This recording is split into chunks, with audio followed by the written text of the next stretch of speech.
Nous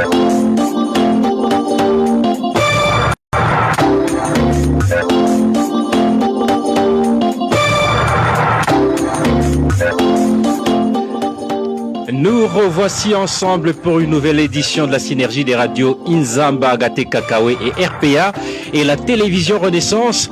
Un triste événement qui nous rassemble à nouveau puisque ce 11 décembre 2020, c'est la 5e commémoration des massacres et autres crimes commis les 11 et 12 décembre 2015. C'était dans les quartiers qualifiés de contestataires par le pouvoir. Il s'agit principalement de Mutakula, Ngagara et Chibitoke. C'était en représailles à des attaques qui avaient été menées sur 4 camps militaires par des hommes armés. Les victimes des assassinats ou encore des viols qui s'en sont suivis se comptent par dizaines, voire plus. Témoins, défenseurs des droits de l'homme, avocats des victimes, toutes ces voix s'expriment dans cette édition. Un journal qui vous est présenté par Franck Kazé et Nadège Irakosé. Bonsoir à toutes et à tous, bienvenue dans le journal de la synergie des médias. À l'aube du 12 décembre 2015, 4 camps militaires ont été attaqués simultanément. 3 à Bujumbura et un autre dans la province de Bujumbura. Les assaillants ont été repoussés après plusieurs heures d'intenses affrontements. Le rappel des faits avec Bertrand Ngendakuriyo. Tout a commencé vers 4 heures du matin. Dans plusieurs quartiers de la ville de Bujumbura, les habitants ont été réveillés par des coups de feu et des tirs à l'arme lourde sans savoir ce qui se passait. Les premières informations n'ont commencé à filtrer que dans la matinée. Des insurgés armés ont attaqué 4 camps militaires, 3 de la mairie de Bujumbura et le camp de Mujejuru dans la province de Bujumbura. Le premier à être attaqué est situé en Ngagara en commune Nangwa, le second étant le camp base logistique des forces de défense nationale, le troisième l'Institut supérieur des cadres militaires ISCAM. Tous les deux sont dans la zone de Musaga, une zone qui abrite plusieurs camps militaires. Les insurgés se sont servis en armes dans le camp base avant de s'introduire dans l'ISCAM. À ce moment, les insurgés ont été attaqués par des militaires venus d'une autre caserne toute proche. Il y a eu de violents affrontements qui ont duré plusieurs heures avant que les assaillants ne décrochent. Selon le porte-parole de l'armée de l'époque, le colonel Baratuza, les assaillants avaient l'intention de pénétrer dans les camps pour se procurer des armes et des munitions pour libérer ensuite des prisonniers dans différentes prisons. De nombreux riverains des camps attaqués ont fait état de combats particulièrement violents marqués par des explosions et des tirs nourris d'armes automatiques. Des échanges de tirs sporadiques ont continué en milieu d'après-midi dans divers quartiers contestataires de Bujumbura, quadrillés par l'armée et la police. Merci Bertrand Ngendakudi. Au côté statistique, au moins 80 personnes ont été tuées après les attaques menées sur 4 camps militaires de Bujumbura dans la nuit du 11-12 décembre 2015. Ce chiffre a été précisé par le porte-parole de l'armée de l'époque, le colonel Gaspard Baratuza. La plupart de ces assassinats ont été commis par des éléments des institutions de la police et de l'armée en charge de la protection des institutions de la police anti-émeute et des Imbonerakure. Les victimes, la plupart des victimes ont été enterrées dans des fosses communes. Le point avec Emmanuel Niungeko. Depuis le 12 décembre 2015, les agents de ces corps avaient déjà envahi et entièrement bouclé les quartiers dits contestataires au 3e mandat de feu président Pierre Nkurunziza. Ils tiraient sur tout jeunes qu'ils croisaient à leur passage, arguant être à la recherche des rebelles qui venaient de mener des attaques sur 4 camps militaires, les camps Ngagara, Muha, l'Institut supérieur des cadres militaires situé dans la municipalité de Bujumbura, ainsi que la 120e brigade de Mujejuru située dans la province de Bujumbura. Après avoir escaladé les clôtures des ménages et parfois même défoncer les portes, ces policiers tiraient également sur ceux qui étaient à l'intérieur. Les quartiers ciblés étaient surtout ceux d'Ongagara, Nyakabiga, Jabe, Chibitoke et Musaga. La journée du 12 décembre 2015 a été caractérisée par des représailles contre des jeunes Tutsis et des opposants du régime. Les cadavres jonchaient les rues, laissant les familles des victimes dans la désolation. Vers la mi-journée du 12 décembre 2015, le colonel Gaspard Baratuza, porte-parole de l'armée burundaise d'alors, dresse le bilan. Côté ennemi, 79 tués, 45 capturés, 97 armes et beaucoup de munitions saisies. S'adressant à l'agence France Presse, le colonel Gaspard Baratuza a également déploré la mort de 4 militaires et 4 policiers ainsi que 21 blessés dénoncé côté forces gouvernementales. Dans la foulée, les organisations de la société civile ont documenté des centaines de jeunes gens tués, puis jetés dans des fosses communes. On citerait ici ceux qui ont été enterrés en zone Kanyosha, commune Muha, dans la municipalité de Bujumbura, et au cimetière de Mhanda, en commune Gihanga, de la province Bubanza. Selon des sources concordantes et dignes de foi, le rôle majeur des Imbonerakure sélectionnés par le pouvoir, sur base de leur virulence dans cette opération, était de collecter les cadavres des victimes, puis les enterrer dans les fosses communes. Jusqu'à aujourd'hui, aucune enquête n'a jamais été menée pour éclairer l'opinion sur ce carnage.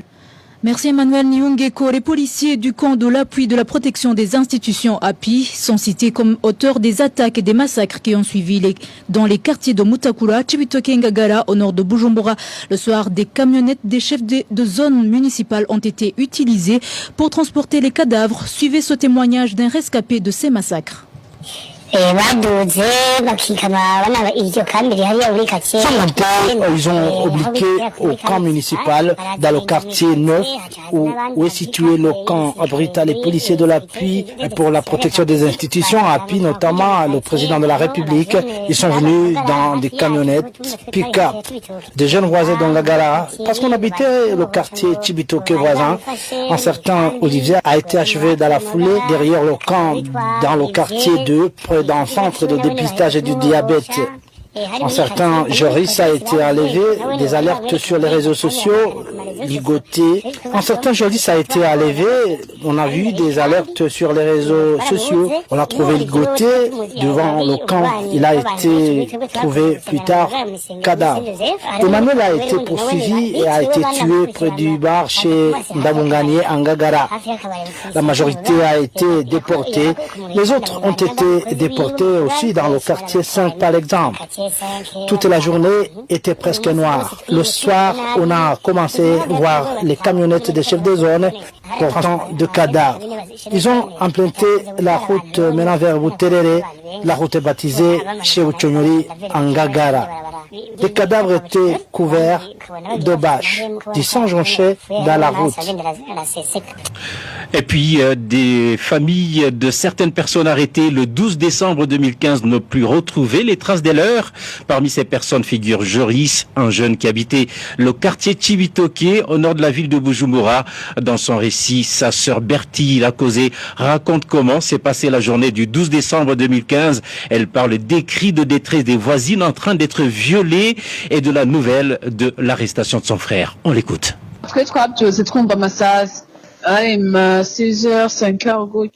Nous avons été réveillés par des coups de feu. C'était entre 5 et 6 heures du matin. Aux environs de 7 heures, nous avons appris la mort de Thierry Ouamaholo. Son corps sans vie a été découvert au quartier 5 en Ngagara. C'était ton ami de mon frère, Joris. Nous avons appris son arrestation vers 9 heures en voyant sa photo circuler sur les réseaux sociaux. Des policiers sont entrés dans le quartier entre 11 et 12 heures. Ils ont commencé à tirer. Nous habitions la 14e avenue. Les gens se sont enfermés chez eux. Quand on a fui le pays, les impacts de balles étaient toujours visibles sur les portails. À la 15e avenue, nous avons appris qu'il y a eu des viols.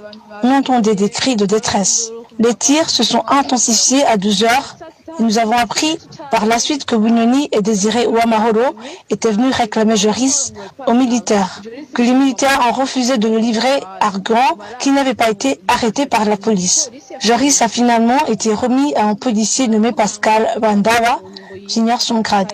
Depuis lors, nous l'avons cherché partout, mais sans succès. À cause de ça, ma mère souffre de chagrin. Que justice soit faite pour mon frère. nimba yarapfuye ababikoze babihanirwa kuko niyo yoba yari mu ikosa rimeze gute igihano nticari co gupfa.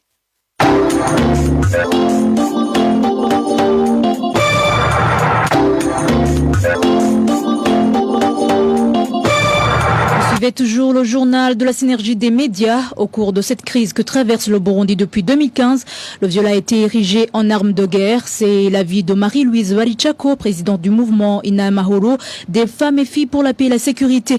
Pour elle, le pouvoir du parti CNDD-FDD, auteur des massacres du 11 et 12 décembre 2015, a choisi le viol comme une de ses stratégies pour exprimer cette haine qu'il affiche envers les femmes et les filles des partis de l'opposition. Écoutez Marie-Louise Barichako. Parmi les victimes de ce jour, des femmes et des filles ont été violées en grand nombre, souvent devant leurs époux, devant leurs enfants, leurs pères, leurs frères, les voisins et même devant les attaquants. On se souviendra de la chanson publiquement scandée par les Imbonerakure, engrosser les opposants pour qu'ils donnent naissance aux Imbonerakure, pour déterminer que dans cette crise que vit le Burundi depuis avril 2015, le viol a été érigé en arme de guerre. Rien d'étonnant donc que les militaires, les policiers et les Imbonerakure, auteurs des massacres et violences du 11 et 12 décembre, aient choisi le viol comme une de leurs stratégies pour intimider, humilier et avilir les femmes et les filles pour toucher profondément leur famille et leur groupe politique ou ethnique. Le mal burundais est un mal purement sociopolitique que les dirigeants ont tout fait pour transformer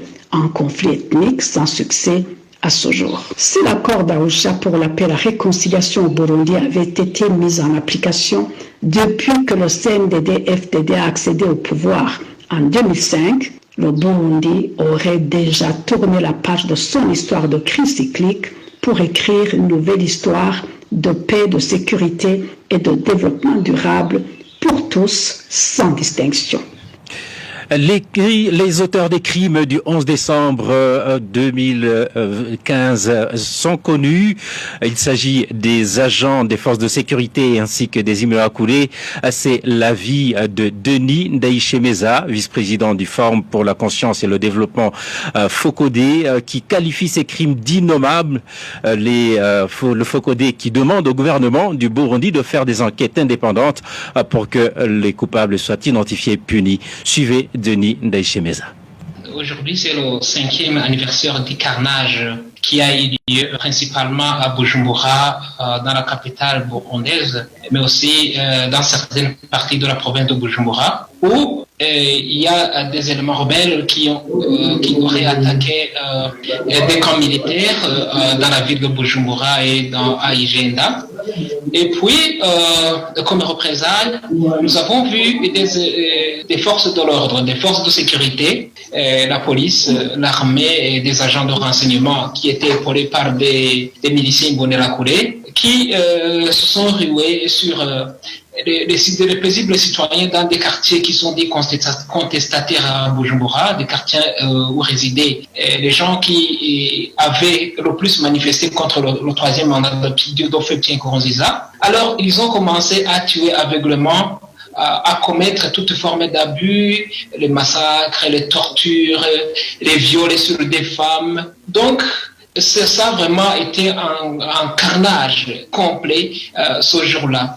Donc, s'agissant des responsables, on se rappellera toujours des déclarations de celui qui était alors le porte-parole de la FDN, aujourd'hui général Gaspard Baratuza. Il a fait plusieurs déclarations, les unes contradictoires que les autres. Donc, les responsables, c'est bien sûr le gouvernement du Burundi d'abord, ensuite ces organes comme l'armée, la police, le service national de renseignement et les miliciens Imbonerakure qui appuyaient, qui sont devenus comme des supplétifs des forces de l'ordre. Mais pour le moment, sans enquête indépendante, il est vraiment difficile de dégager des responsabilités individuelles et on n'aimerait pas toujours dire c'est l'armée, c'est la police, c'est le renseignement, ce sont les Imbonerakure ou c'est le gouvernement. On aimerait qu'une enquête crédible soit délivrée afin que des responsabilités individuelles soient dégagées. Les crimes qui ont été commis les 11 et 12 décembre 2015 sont qualifiés de crimes contre l'humanité. Précision de Maître Bernard Minguin, un des avocats du collectif des avocats pour la défense des victimes des crimes de droit international commis au Burundi. Suivez Maître Minguin. Je me rappelle très très bien de ces journées qui étaient marquées d'une croix très très noire et qui sont des journées de deuil pour toute la communauté burundaise. Je me rappelle très très bien les comptes rendus que je recevais tout à fait effrayés de nombreux amis présents à Bujumbura. Sur le plan juridique, je pense qu'on peut vraiment qualifier ces crimes de crimes contre l'humanité, au-delà de ce qui est prévu même par le code pénal burundais. La tragédie du Burundi, c'est que les textes existent, les qualifications existent, les possibilités en termes procéduraux de poursuivre existent, mais tout ça est sans effectivité. Donc on se trouve dans une situation où ces attaques délibérées qui ont été dirigées contre la population civile au prétexte d'une attaque de camp militaire, ces attaques-là, elles ont été systématiques, elles ont été ciblées vers un groupe bien défini, qui était le groupe de l'opposition, ou des quartiers bien définis au niveau de la composition sociologique de ces quartiers. Et donc on est vraiment dans des cas de qualification de crimes contre l'humanité, mais aussi de crimes qui auraient pu être poursuivis au Burundi. Et c'est bien ça la tragédie qui se passe, c'est qu'en réalité, notre collectif n'aurait jamais dû faire autant d'efforts et aller devant la Cour pénale internationale si les textes du code pénal burundais avaient été simplement appliqués. Les auteurs des crimes auraient été déjà traduits en justice au Burundi. Et je voudrais ici rappeler une chose, c'est qu'en application du droit burundais, lorsque l'auteur du crime est une force de l'ordre, c'est souvent une circonstance aggravante. Maître Bernard Mainguin justifie les enquêtes de la Cour pénale internationale sur le Burundi par le fait que la justice burundaise reste inactive pour réprimer ces crimes. Encore une fois, Maître Bernard Mainguin. Les assassinats sont réprimés à l'article 215 du Code pénal burundais, les enlèvements à l'article 257, les actes de torture aux articles 206 à 211, les viols aux articles 577 à 585. Alors, si vous prenez les dispositions du Code burundais, je dirais que la sanction pour l'assassinat, c'est évidemment la servitude pénale à perpétuité.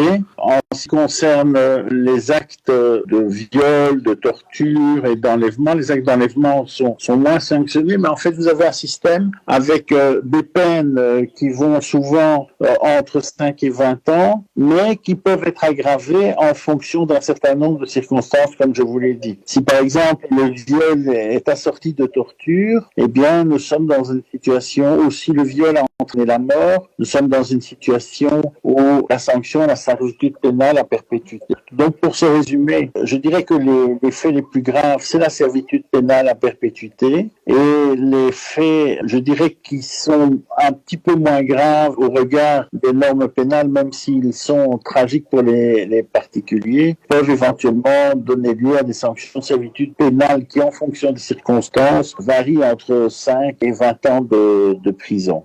La vraie tragédie du Burundi, c'est que normalement, dans une situation comme celle-là, l'autorité publique devrait ouvrir des dossiers et enquêter, et elle ne l'a pas fait. Et c'est pour ça que la compétence de la Cour pénale internationale est entièrement justifiée sur le plan juridique, d'où les décisions qui ont été prises déjà par la Cour pour autoriser les enquêtes. Les enquêtes de la Cour pénale internationale se font sur base de plus de 2000 dossiers déjà déposés par les associations des avocats. Et pour terminer, les enquêtes sur les massacres du 11 et 12 décembre 2015 continuent malgré le refus par le gouvernement d'accorder les visas aux enquêteurs. À propos de maître Lambert Nigalula, l'un des avocats qui suivent de près les dossiers des victimes, il fait savoir que ceux qui ont perdu les leurs ne devraient pas désespérer. Selon lui, les dossiers déposés à la Cour pénale internationale contiennent toutes les preuves nécessaires. Suivez-le.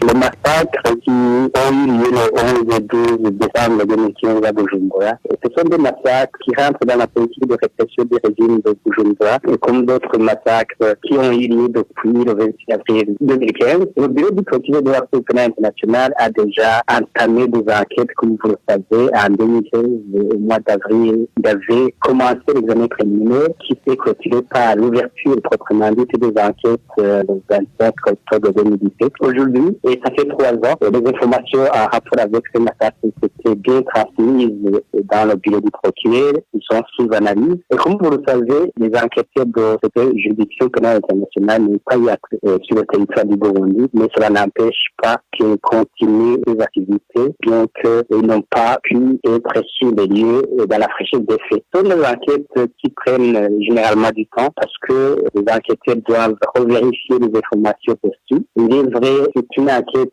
qui est menée d'une manière confidentielle. On ne peut pas dévoiler l'état d'avancement parce qu'on doit préserver la protection des victimes et des témoins. Mais sinon, il faut comprendre que les enquêtes se déroulent normalement et que d'un moment à l'autre, des dossiers seront clôturés, sans doute que les mandats seront lancés contre les auteurs qui ont commis ces crimes contre l'humanité. Depuis le début de la crise, plus de 1000 dossiers ont été transmis au bureau du procureur et ils sont sous analyse. Le bureau du procureur va apprécier selon l'ampleur, selon la gravité des dossiers pour trier et qui seront transmis pour l'ouverture d'un procès devant la Cour internationale. Il faut comprendre que les enquêtes sont menées d'une manière confidentielle. Mais aujourd'hui, ce qui se passe réellement, les enquêtes sont bien menées et je pense que les victimes peuvent garder espoir. Il ne faut pas désespérer. Les vrais 3 ans, c'est pas peu, mais vis-à-vis des conditions dans lesquelles le bureau du procureur travaille et dans le prochain d'autres, les auteurs de ces crimes vont certainement répondre à des attentes.